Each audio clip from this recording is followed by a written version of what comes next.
An access code consists of 3 digits. Each digit can be any number from 0 through 9, and each digit can be repeated. Part A, find the number of possible access codes. For this part, we're going to use the fundamental counting principle. The fundamental counting principle states that if one event can occur in m ways and a second event can occur in n ways, then the number of ways the two events can occur in sequence is m times n. And this rule can be extended to any number of events occurring in sequence. In this problem, we have 3 digits.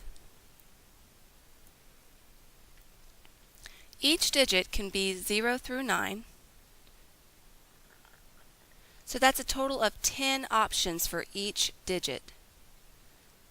So using the fundamental counting principle, we would find 10 times 10 times 10, which is equal to 1,000. So the number of possible access codes is 1,000. We're going to use this in Part B and Part C. Let's look at Part B.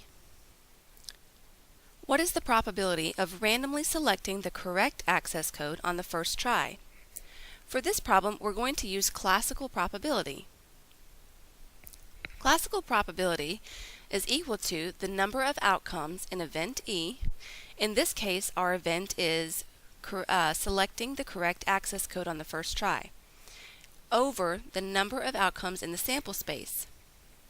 So the number of outcomes in event E, meaning that we select the correct access code on the first try, is equal to 1. And why is that? Because there's only one correct access code. Now the number of outcomes in the sample space is what we just found from Part A, or 1,000. The last thing we need to do is change this to a decimal. This is equal to 0.001. Now let's move on to Part C. What is the probability of not selecting the correct access code on the first try?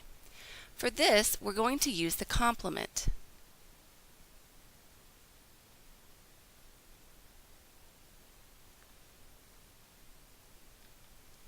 When I'm dealing with probability, the probability of an entire sample space is always going to equal up to 1. So if I know the probability that something is going to happen, the probability of that not happening is simply 1 minus the probability of it actually happening. So I just calculated the probability of selecting the correct access code on the first try. From Part B, that was 0.001. So the complement would therefore be not selecting the correct access code on the first try, and 1 minus 0.001 is 0.999. So the probability of not selecting the correct access code on the first try is 0.999.